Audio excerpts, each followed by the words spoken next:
Sad, but it's true. That the guy that loves you, you really don't love him like that. You know what I mean? You always thinking in your mind that you can, if you could get that other guy to like you. You know what I mean? I'm saying like me though. The woman that I love, the one that she don't love me back. You know what I mean? And goddamn, you know, and a lot of time it be the vice versa. You know what I mean? Goddamn shit. She like somebody else. She don't like me like that. You know what I mean? But you know what? Years ago, ladies and gentlemen, and I'm just telling you something from in the past, I figured out another thing. I figured out how I go, ladies and gentlemen. It's called emoji day, ladies and gentlemen. When I tell you, I told these folks about it about 4 years ago, ladies and gentlemen. Ladies and gentlemen, unstoppable, ladies and gentlemen. Ladies and gentlemen, I'm talking about emoji dating is the best dating on the planet. I'm talking about, man, you don't have to argue with anybody. You don't have to text, you don't have to type, you don't have to go to their house. But ladies and gentlemen, let me assure you that they know that you dating them. You know what I'm saying? Think it's a game, ladies and gentlemen. Now when I first started, ladies and gentlemen, I'm talking about it was nowhere near like this, you know what I'm saying? But it was just the way I explained it, it was just as difficult and exciting, you know what I'm saying? But the farther you go and the more you stay with it, it's more difficult to explain, but it's way more romance than you can ever imagine. It's very romantic. It's like, it'll be the love of your life for real. And you know they always gonna be there for you, you know what I'm saying? And you can date them without actually talking to them, you know what I'm saying? You know, it's a way to date them. Ooh, they love it too, I'm trying to. But the thing about it, the longer you go, sooner or later it's gonna be like a see what I'm saying? And they already know they don't want to be with nobody else, you know what I mean? But I'm gonna tell you the only thing that I can compare to it is, if you know somebody that can find their mood and you can find their mood, this is like the old school way of dating. If I could find a woman that know how to find that mood without all that bull jiving and talking and stuff and acting like and going to restaurants and walking around the mall, if she can find that mood immediately anytime she wants to, without having to goddamn get out there and get prepped up and stuff, goddamn, I already know, goddamn, we're gonna be in a real relationship, a real serious ass relationship, sooner or later.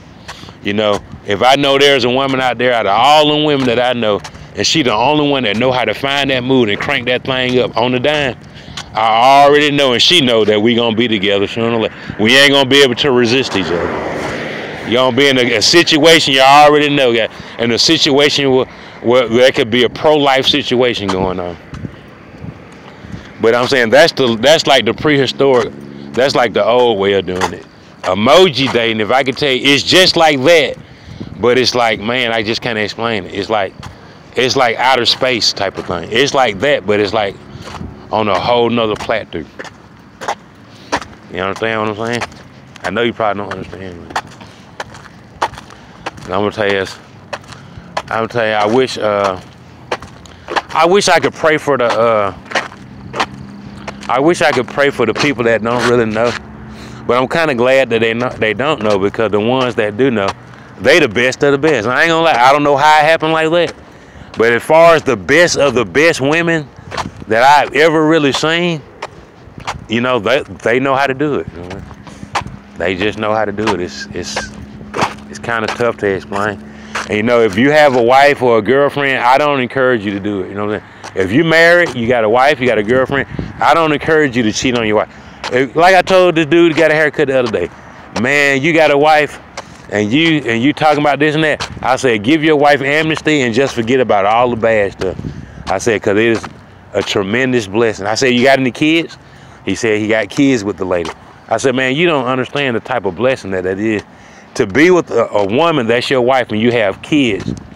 I'm like, man, you know how many people are not in that situation? You're a very rare breed of people.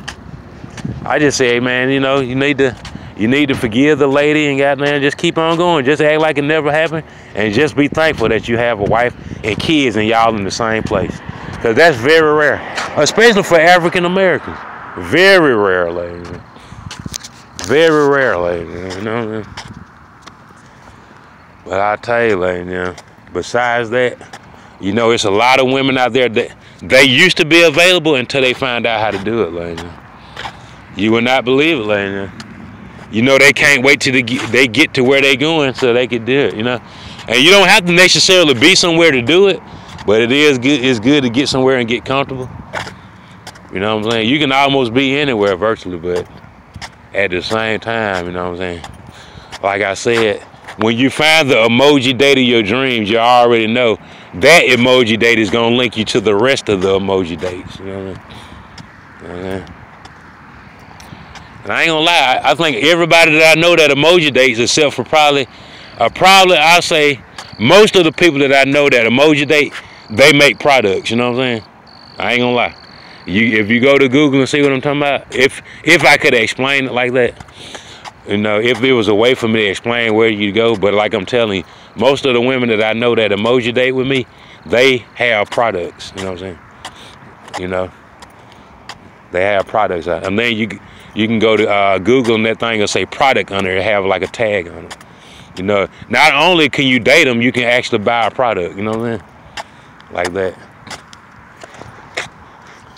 I don't know how they're gonna revolutionize that or whatever. I think, you know, the millennials, they thought it was all about virtual reality shades and projectors. You know, that's the only thing they can do because they don't understand it. You would not imagine how much money these millennials and old folks spending trying to catch up with it.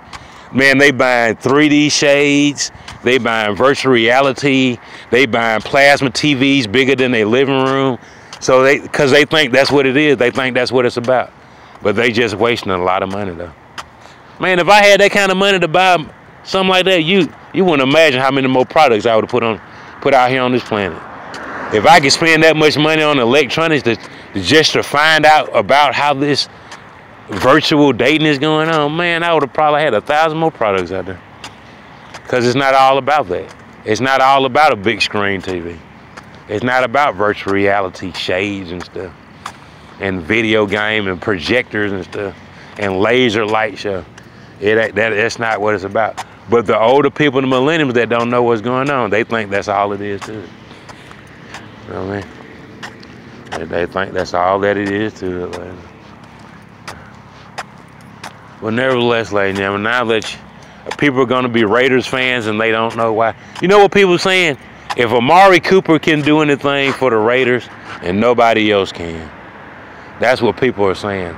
I don't know, ladies and gentlemen. Is there going to be a difference in the Raiders? Now that you got a gambler out there that don't know how to gamble, you know what I'm saying?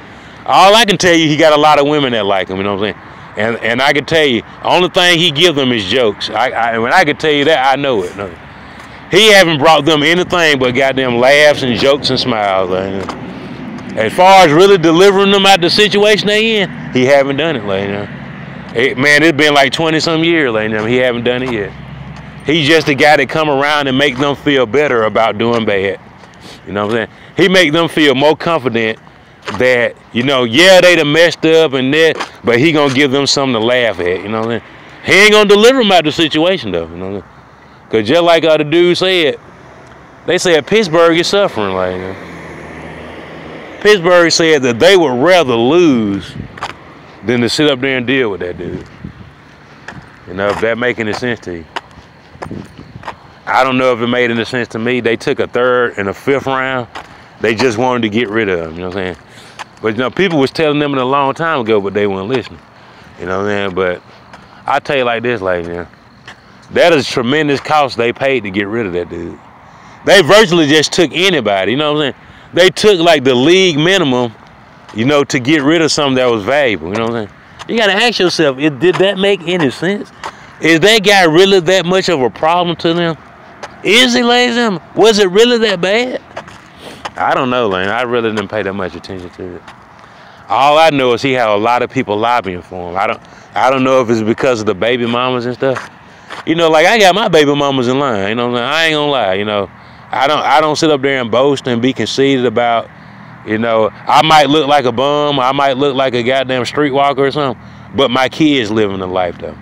You know, my baby mamas, they not baby mamas, they my wives. You know, I'm married to them. You know, see what I'm saying? They don't fuss with me, I don't fuss with them. You know what I'm saying? They ain't calling nobody saying this or that. You know what I'm saying? It ain't like that. But I tell you, like, but I don't know if that's probably why Pittsburgh probably said that they couldn't put up with that type of stuff. Cause you do have those baby mamas and stuff. They ain't. They don't live by the code, like, you know what I mean? A lot of them, they just as strong as the football player, you know, or if not stronger. You know, they cuss and fuss and stuff, and they no hold bar, like, yeah. And a lot of times, them goddamn coaches and team owners and stuff, they like, hell nah, man. They like, we can't do this no more. This ain't professional, you know what I mean? You know, I don't think it was all about the Facebook Live and stuff. I think it was more of that was going on. You know? Yeah. But nevertheless, like, you know, football, basketball, baseball, you know, because of football, the other three, you know, that used to be in the main four, you know, they've been undermined and less appreciated, even though they're making more money, you know, even though their fans are more conservative and less seen, and you don't have nothing to listen to because they don't talk that much, you know what I mean? With football, for them to be that mean to Mr. Brown, and they the most loudest goddamn form of entertainment, and they only got 16 games, you know what I'm saying? But you know, if you leave it to the league, they got the Kaepernick situation going on. You got the Junior Seau, you know. You got the Steve McNair going on. You know? You got all that stuff going on, and they got going on. You know, you got the Marshawn Lynch. You know, you got Michael Vick. You got the dude Ray Rice, beating up his pregnant girlfriend. You know, you got all that stuff going on, like, you know. But look at how they did Mr. Brown. And no, I ain't saying that I'm lobbying for him, though. But look at when they don't have, like, something really to lean on. Look how unproportioned they are. You know what I mean? It really is unproportioned, like, you know what I mean? Look at how many times they don't want you to say nothing about something that's really a problem. But something that's not a problem, they just make it like, we just can't put up with this behavior. You know what I'm saying? We don't want you coming through Pittsburgh never again. We don't never want to see you coming through here. Even if you're going to Washington, we want you to pass through Pittsburgh without passing through it. We're going to give you a citation, a ticket. We don't want you back here. And then they're going to tell you, guess what? We want the rights to your stuff. You know what I'm saying, man? Those folks out there damn man. How you going to go from that extreme to another one? That you don't want somebody to be a part of your team. I don't want you communicating with none of my players. I don't want you coming through our state. Then when you find out the man filthy rich, you talking about you own the rights to his stuff. Man, when I tell you that's 100% monkey business, lady. When I listened to that, lady, it just really made me realize, you know, that a lot of people is in a catch-22, you know. And then for other powers to actually let them get away with something like that. And they know it was a point in time when they told this player they don't want nothing to do with him. He's off the team. He can't come around us no more. He's not affiliated with us. And then when you find out he got way more money than your franchise and your whole institution, your whole league will ever have on this planet, now you saying that you own the rights. Man, them folks out there damn mind, like that. Goddamn, everybody know they out their mind, like that. Everybody know. When I tell you, man, they lost 13 years worth of viewers and fans. People just stopped watching it, like, you know. I think they had a lot to do with it too. You know, or they saying they gonna put a franchise tag on somebody when they find out this guy got way more money than they'll ever have. And just for the last 20 years, you said you don't want him nowhere near your facility. I don't want him at the school. I don't want him nowhere near. I don't want him talking to my player. He's not a part of our organization no more. And then out of nowhere, when you find out the dude got money, you done franchise tagged him and said he's a member of your team and you're not gonna release him. When I tell you that's the most low down, dirty thing